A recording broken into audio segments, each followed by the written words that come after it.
Pennywise. Theory 1. The 27-year cycle is not superstition. It is cosmic biology. Pennywise doesn't just wake every 27 years because he wants to. He is locked into a natural rhythm built into the macroverse itself. In the novel, every major disaster in Derry lines up with that cycle. Each return follows an explosion of violence. The creature feeds, hibernates, and returns with the precision of a cosmic clock. That repeating pattern forces the losers to confront him both as children and adults, almost as if time itself drags them back into the nightmare. Losers Club. Theory 2. The losers have the shine. Their strange visions, their instinctive sense of danger, and the way they see illusions no adults can see all mirror the psychic ability from The Shining. Stephen King constantly connects characters across his universe with invisible. The losers act like a group antenna. When they are together, their awareness sharpens. They sense Pennywise long before he appears. Their unity amplifies this hidden sense and creates a shared psychic field that cuts through Pennywise's illusions. Deadlights. Theory 3. The deadlights are its true form, not a trick. The movies show them as swirling orange beams, but the novel describes them as something the human brain cannot understand. They overwhelm anyone who looks too long. Beverly sees them in the sewer and almost loses her mind. Henry Bowers sees them and collapses into madness. The deadlights represent pure cosmic power, the raw essence behind every disguise. The clown, the leper, the giant spider. All of those are masks. The deadlights are the creature itself. Red balloons. Theory 4. The red balloons carry souls. Whenever a child disappears, one red balloon drifts nearby like a marker. Fans argue the balloons trap the essence of victims.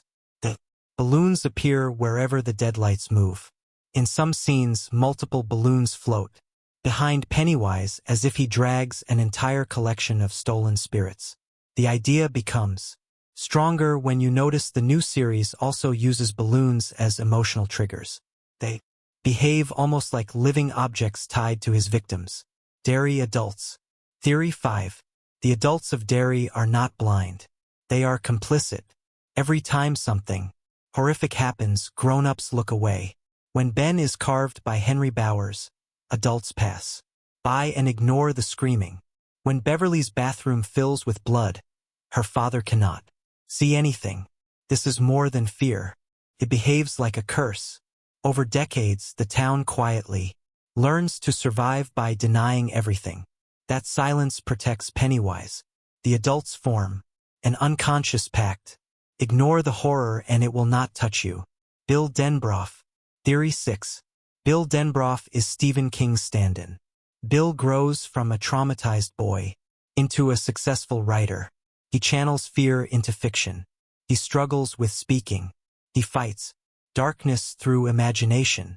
These match details from King's early life and career. In the book, Bill literally writes the story of it within the story. King has always inserted versions of himself into his novels. Bill is the clearest mirror. Pennywise becomes the embodiment of the monsters King battles on the page. Bill is the storyteller trying to control them. Bob Gray. Theory 7. Bob Gray was a real man. The creature introduces itself as Robert Gray. Old newspaper clippings mention a clown named Pennywise. The Welcome to Derry series shows photos of a circus performer named Robert Gray standing beside a clown cart. Fans believe the cosmic entity once used a real human host, possibly a performer who lured children long before the monster arrived. Some think Pennywise consumed him and then adopted the identity. Others think the human became corrupted and dissolved into the creature. Richie Tozier. Theory 8. Richie and Pennywise share a personal connection. Richie's fear sequence is different from everyone else's. Clown dolls in every corner. A coffin with his name. A missing poster with his face. When Pennywise says beep beep Richie, it sounds like recognition, not mockery. Richie hides behind jokes. Pennywise hides behind costumes. Some fans believe Pennywise sees himself in Richie, which is why he saves his most theatrical scares for him. That Bond follows Richie into adulthood. Maturin the Turtle. Theory 9. Maturin the Turtle is protecting the losers. In the book, Bill communicates with Maturin during the ritual of Chud. The turtle represents creation and balance, the opposite of Pennywise. The movies avoid that direct moment, but they hide turtle Easter eggs everywhere. Georgie's Lego turtle, turtle drawings, turtle props in classrooms. The new series uses turtle shapes in background scenes. These references imply a cosmic guardian, watching quietly from the edges of the story, nudging the losers toward survival. Pennywise. Theory 10. Pennywise contaminates the water supply. Pennywise lives in the sewers, the same system that carries the town's drinking water. Analysts describe him as a drop of poison hidden in a glass. His presence could seep into the pipes like a spiritual infection. This explains why adults remain numb, detached, and emotionally distant. The town drinks the influence without realizing it. Pennywise spreads through the water like spores drifting, through every faucet and every bathtub. Bob Newby. Theory 12. Stranger Things and IT exist in the same universe. Bob Newby describes a clown named Mr. Baldo who offered him a balloon as a child. His family is from Maine, the same state where Derry exists. The Duffer Brothers openly pull inspiration from Stephen King. Hawkins and Derry share themes. Psychic kids, hidden monsters, a shadow, dimension that resembles the Deadlights. Fans argue Pennywise briefly crossed into Bob's life long before Hawkins fell to the Mind Flayer. Crimson King. Theory 13. Pennywise is connected to the Crimson King. King's multiverse has multiple versions of evil. The Crimson King rules from the Dark Tower. Pennywise terrorizes Derry. Both shapeshift. Both use spider-like forms. Both feed on despair. Both come from outside normal reality. Some readers think Pennywise is a fragment of the Crimson King, a local extension sent to corrupt a single location. Others think both originate from the same cosmic darkness that produced the Deadlights. Mary Poppins. Theory 14. Mary Poppins and Pennywise belong to the same species. This one sounds like a joke until you compare them. Both float using umbrellas or balloons. Both appear when children are emotionally vulnerable. Both vanish mysteriously after completing their purpose. Mary feeds on joy. Pennywise feeds on fear.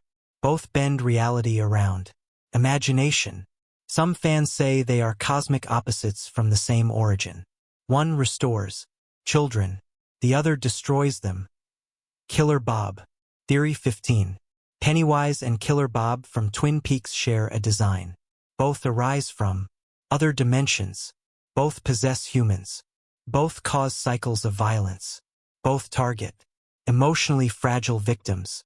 Both corrupt quiet towns that hide darkness. Their behavior matches the same pattern. Some fans imagine them as parallel versions of the same entity. In different universes, one hides behind mirrors. One hides inside storm drains. Mind control. Theory 16. Pennywise is the villain from A Wrinkle in Time. In that story, it is a giant brain that spreads fear and conformity across the universe. In King's world, it uses terror and illusions to break victims mentally. Both manipulate thought. Both enslave young minds. Both use psychic influence to drain individuality. Fans think Pennywise might be the physical avatar of that formless cosmic Beverly. Theory 18. Each loser represents a universal archetype Pennywise cannot fully control. Bill is the storyteller. Beverly is the heart. Ben is the builder. Richie is the voice. Eddie is the healer. Mike is the historian. Stan is the skeptic. These archetypes appear across Stephen King's multiverse. Readers argue Pennywise struggles to defeat them because each one embodies a cosmic role that naturally counters his influence. When they stand together, they complete a pattern he cannot break. Memory. Theory 19. Pennywise draws power from collective memory. His strength depends on how much the town fears him. When people forget, he weakens. When they remember, he grows sharper, smarter, and more dangerous. This explains why the losers lose their memories after leaving Derry. It also explains why the town collapses so quickly after his defeat. The creature roots itself inside the town's history. Destroying him removes a foundational piece of Derry's identity. Weakening. Theory 20. Pennywise's true enemy is not the losers but time itself. Every cycle weakens him a little more. The world changes too fast. Technology spreads truth too quickly. People film everything. Pennywise thrives in eras of silence, superstition, and isolation. Modern life leaves less room for the unknown. Some fans think the creature panics during his final cycle because he senses the world evolving past him. Fear is plentiful, but secrecy is disappearing. Thank you for watching.